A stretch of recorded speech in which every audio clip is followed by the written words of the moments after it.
Hey. I'm looking at the first artwork you did of me, and then looking at this one. It's so bad. It's Um, so different. oh It's yeah, like, it's really different. It's night and day.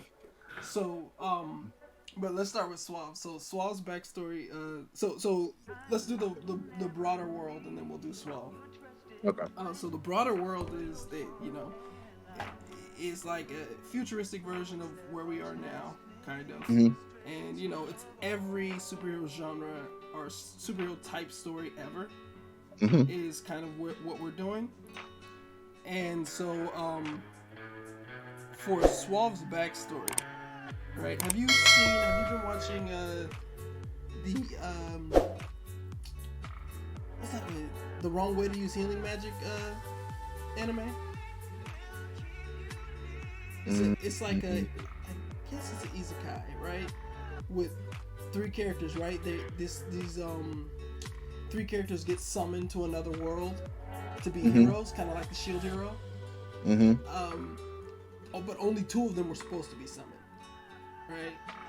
Yeah, so they're just two very popular, very smart, very talented It kids. sounds familiar. And then the third one was just a nice guy who ended up hanging out and helping them after school. Hmm. And so when Hmm. the magic circle hit them to summon them, it also took him. And then he goes to the world and they're like, okay, let's test what powers you have. So they have this test they do, and it says, okay, oh, your powers are this color. Oh, that means you can have lightning powers. Oh, lightning powers, those are great powers. You can do this, this, and this.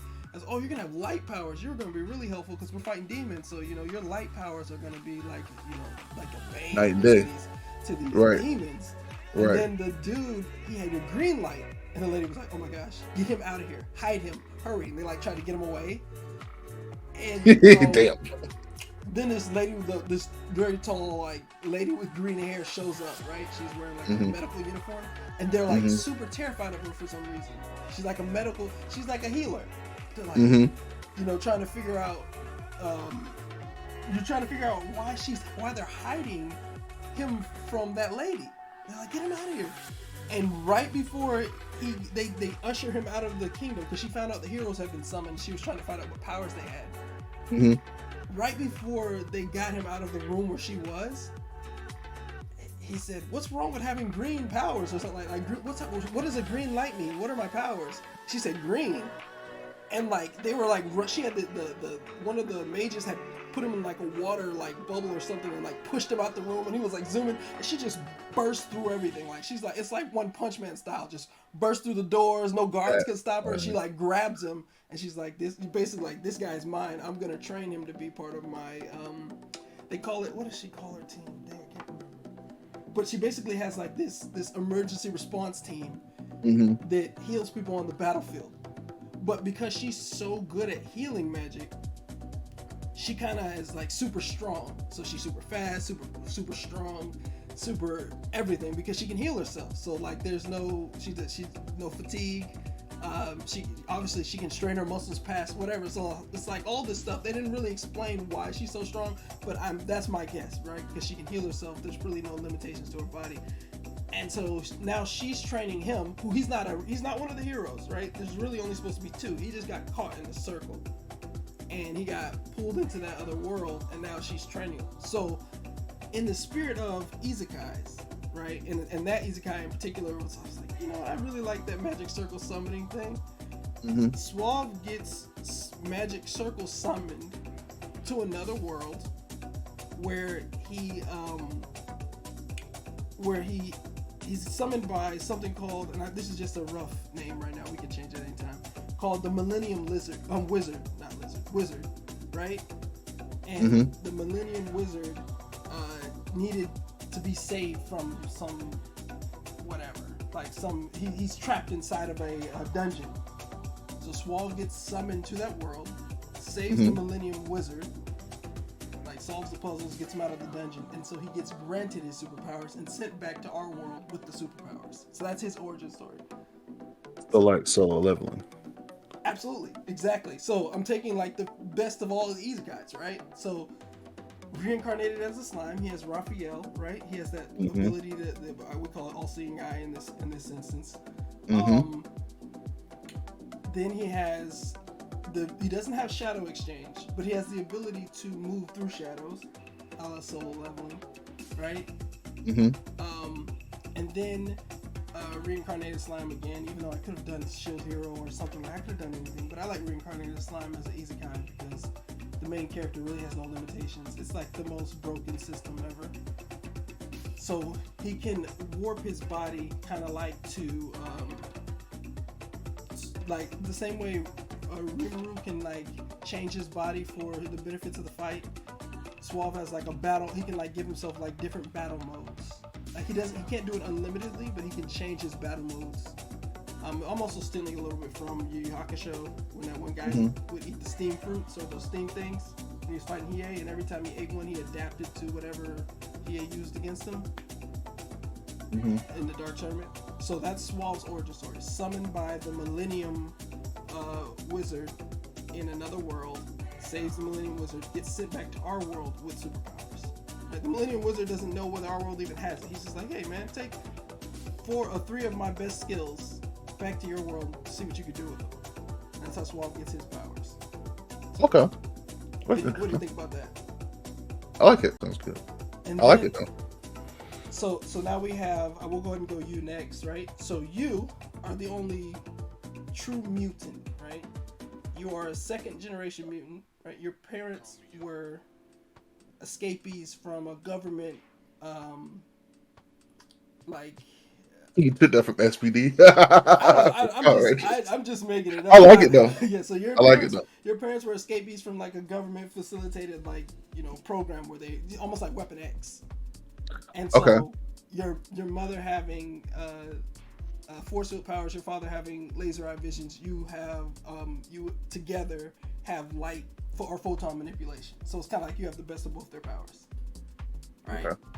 And so your whole goal is you're the Professor X of a team of mutants, right? Your whole goal is to get revenge on that evil organization, that evil whatever. So okay. So Dark Angel, X-Men. Yeah, right. So you're not. It's not that you're not a vigilante or anything like that. You're definitely a superhero, but that organization was off the books. Black Ops, Weapon X, doing something they shouldn't have been doing. Okay. And so you took it on yourself. I'm gonna find these guys. I'm gonna crush them, right? And so that's your backstory. Is like the second generation mutant, right? You're part of the generation, the first generation that's born with powers. Okay. And then So I kind of found all the kids the other second generation mutants, right? Oh, that's funny. And so you kind of like banded together. So you're in charge of that group of mutants, and you guys are looking for the people who kind of like effed up your parents. So that's you're trying to figure out the organization. Tech was just a hacker who stumbled upon like information about like a crashed like alien spacecraft. Mm-hmm. And he goes to this alien spacecraft and he gets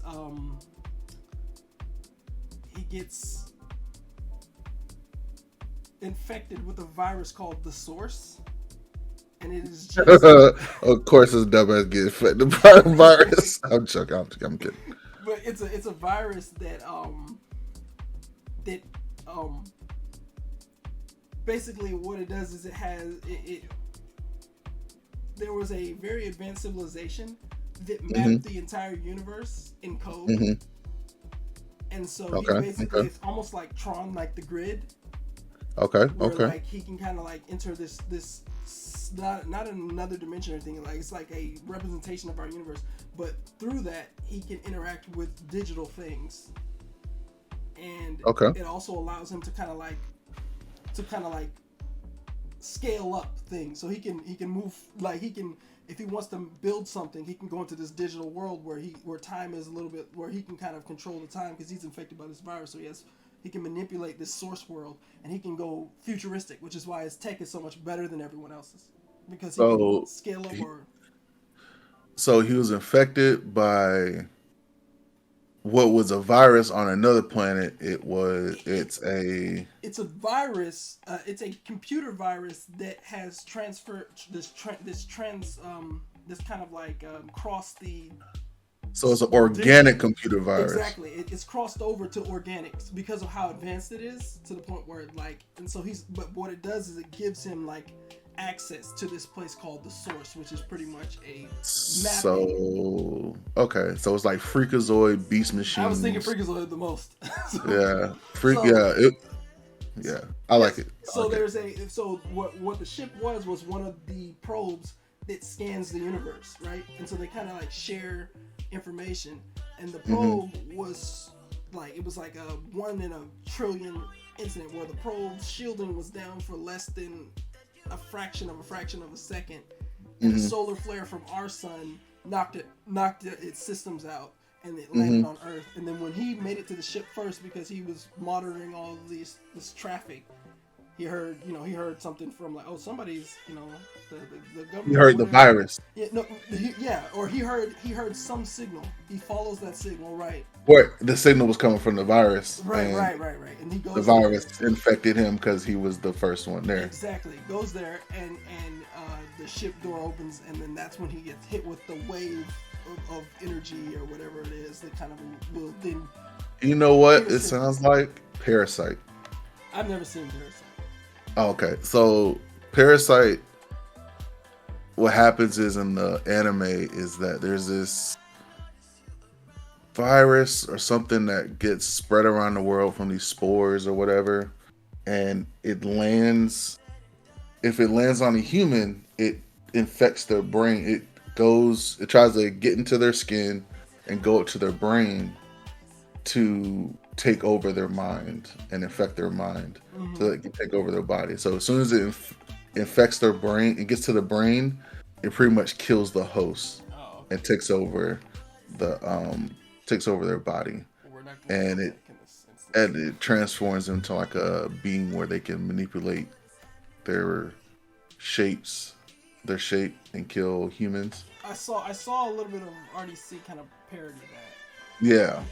And I was like, oh, that's obviously not a show I'm gonna watch. It's kind of like that, but it's more of it's like what's that movie with those kids? Michael B. Jordan's in it, and those kids find a spaceship, and it gives them all superpowers. You know what I'm talking about?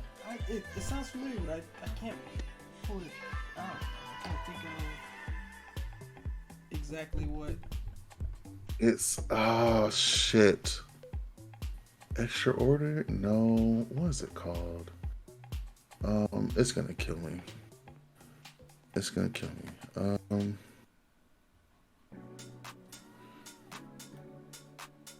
Are we still streaming? Yeah. It's still streaming. Let's check one, because my Twitch is acting crazy. Oh, damn it, it's gonna kill me. Hold on.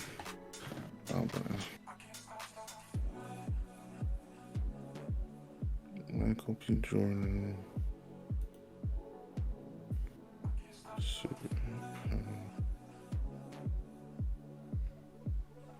Chronicle. Okay, no, I haven't seen that one. So it's basically the same thing. Like, so they're at this party. It's these three kids, whatever, from three high school kids. Two good friends. One is like a cousin. He's like the abnormal, not abnormal, but he's like a outcast type person. And they go to this party, they're having fun, and then he has his camera, and so they see this mysterious light outside in the woods, and they go see what it is, and they go into this hole where the light's coming out of, and they find like a ship that crash landed. And so wait, you know what? Like, Chronicle sounds more familiar to me now. Yeah, and they've touched the ship or whatever, and it's like this beaming, it's like this glow, and they touch it or they somehow get infected by like what's in the ship, and it causes them to like start having superpowers like telekinesis, being able to fly. Um, I forgot what other powers it was. I think it was just telekinesis, really. Yeah, I think it was Didn't like one of the kids go bad or something like that? yeah, Okay. one of them started going evil because people bullying him and he wanted to fight back and Right, I stuff like think I that. remember that. I don't remember exactly what happened, but I'm starting to remember that. Yeah. And one of them kind of goes off the rails. It was actually pretty interesting. It was in like that. It was in the same like genre film set as um damn, I'm blanking on the movie. I see the movie in my head, but I can't. Um, the third kind. What's that damn movie? It's like the alien movie where it's on like third person view or first person view. I don't watch alien movies. You know that. Oh man. Straight fear. Something experimental. But yeah, so that's Tech. Tech is he gets hit with that with the what you call it, That beam that or beam that. and transformed into basically a technopath via that. Okay.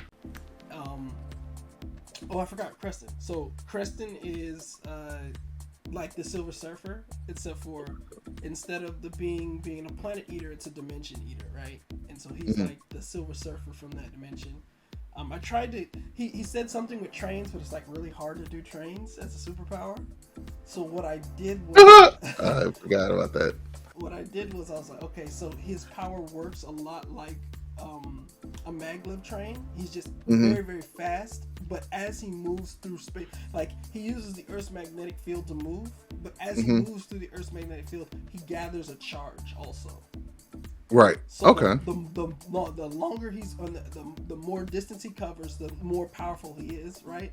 So like as he moves, like if he were to like circle the Earth, it would be devastating to whoever he hit. And he's also gaining speed at the same time. So the momentum, so he gets the mass from being faster, or the like that.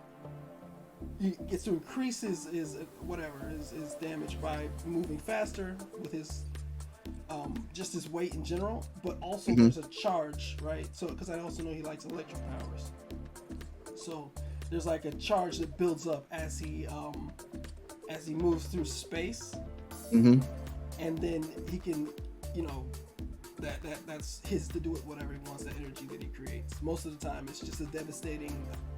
I just blasted past this guy, through this guy like a lightning bolt. But that's his character's just basically trying to run from that dimensional, like Galactus, but it's a dimensional being that he's kind of like, and he's settled on Earth and liked Earth. Okay. Right. So we got you. So we got me and Creston. Got Suave. Okay, so Carl. Carl's is kind of comical. He'll hate it, but I think it's all right. Do you remember The Last Dragon?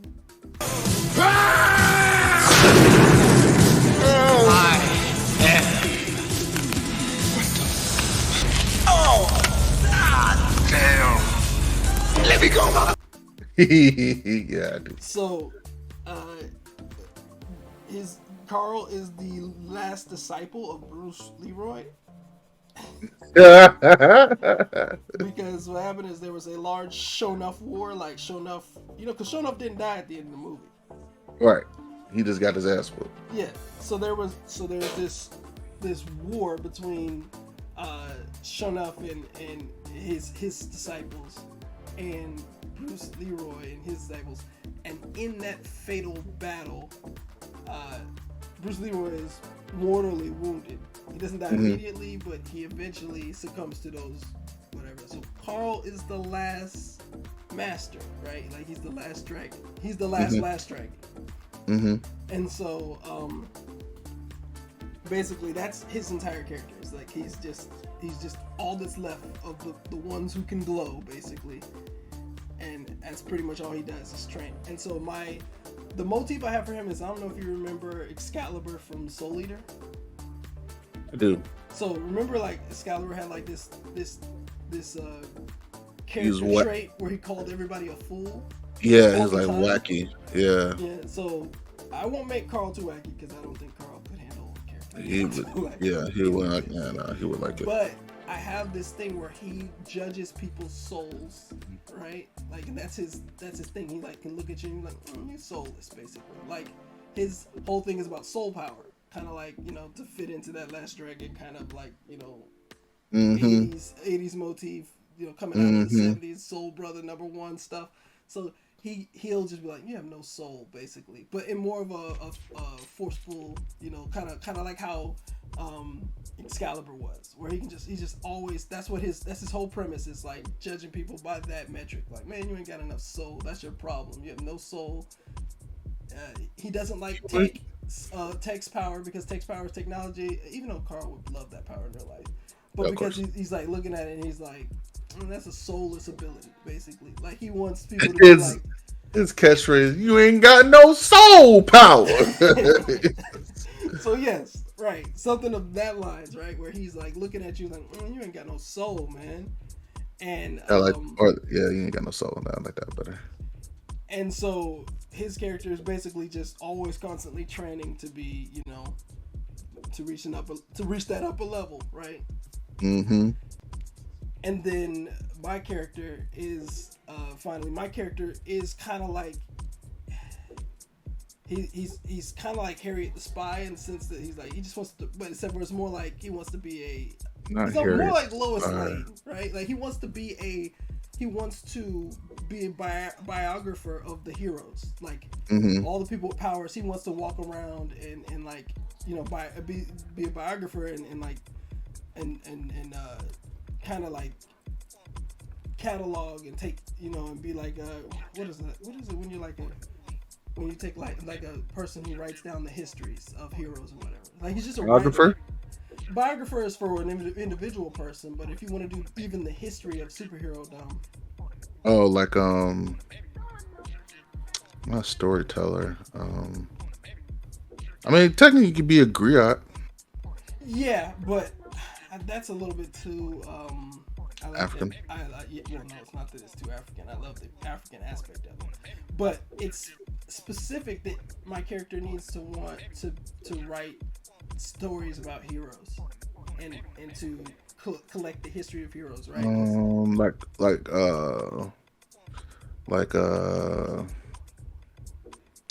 I want to say chronographer or something like that, but I know that's not a word. I'm making it up. What is that?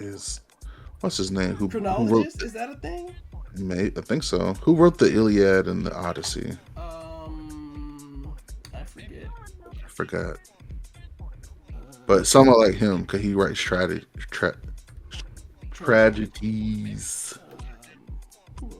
Tragedies and heroes. The internet is ruined. Homer. I can't believe I Homer. remember Homer. Right. I was like, to start with the H. Because you look up everything now, your brain doesn't retain nearly anything. Right.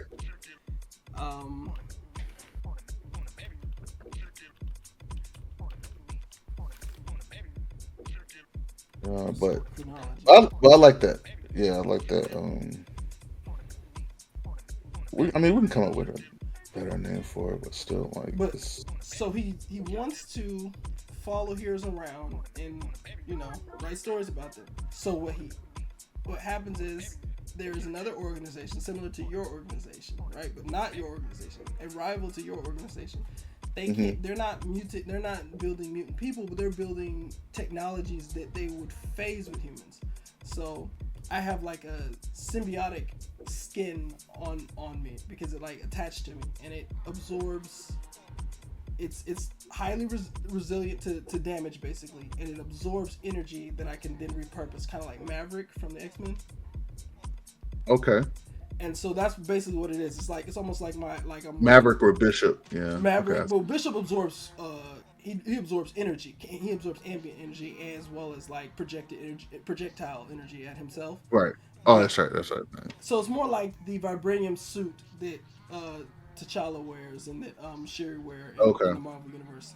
It's kind of like, and so I can take hits from like powerful people, but I absorb that and I can turn that back, and also I can withstand temperatures and stuff like that because the suit is made of a very resistant thing. But it's a symbiote thing that has bonded with my flesh, and so now my character feels even more like he can write stories about heroes because he can be right in the middle of the danger and not be in danger, so they don't have to save him. Right? Like he's like, oh man, I can't take any hits now. Like I can survive a collapse of a building or something like that. That way, if I'm standing right there, the heroes don't have to be like go to safety. It's like I'm the one person they can get like the close up on the supervillains. Not the supervillains, on superheroes fighting the supervillains. Okay. The first chapter. Obviously, we're spoiling our own content if I say it, but All right. the first Well, just give a little teaser. so the first chapter is really about us in the future, and my character is not, Pulitzer Prize winning, whatever you would say, writer Pulitzer. or reporter, but he's a teacher at the school that we all went to. Suave is the principal at that school. You're the captain of your X-Men team still. Kristen is just a superhero, whenever he feels like it. He'll just be riding the train and see damage and he'll jump out the window and. That sounds like him. And then Carl's out training to still be, reach that upper level. And Tech is Tony Stark, basically. Right? So it's He has no ethics. He has no moral ethics. But so that's the first chapter. I will weave in, and I've kind of got ways to do this already. I will weave in the backstories of how we got our powers with what's currently happening. And what's currently happening in the chapter is there's a giant prison break, where three ships called Purgatory carriers or Purgatory hover class ships or whatever. They're these giant ships that have all the prisoners in them with superpowers, and they hover in the sky. They never land, like the helicarriers from Shield. Mm-hmm. And those crash. Those three ships crash. Ooh. And so what we're doing in that story is everybody is basically we're all headed to do our regular day when this happens, and then from there we're dealing with we're dealing with the fallout of these ships crashing while trying to get to our regular day. Because for us, we're superheroes, right? So it's just another day's work of like, oh, let me get these, let's mop up this mess, and then get back to what we do. And then at the end, it's revealed that we're doing our class reunion, our like 10th year class reunion is coming up for the Hero Academy, and that's what we were all. That's it. That's all y'all need to know. Yeah, I mean, I'm not doing anything else after that. So, I mean, because I have a whole tournament arc too, already in the works. That'll be fun. Yeah, the tournament arc is in the past. It's of when we were at the academy. Okay. And I also have other characters too, because it's just 6 of us. But I tried to create like a more balanced roster of characters. So I added more characters to our classmates, right? We're not the only 6 people in the school, obviously, or in our class. So I added a bunch of other characters with a bunch of other skills, to compensate for the fact that it's just us 6 niggas right now. So, anyway, that's basically where I'm at with the story. I like it.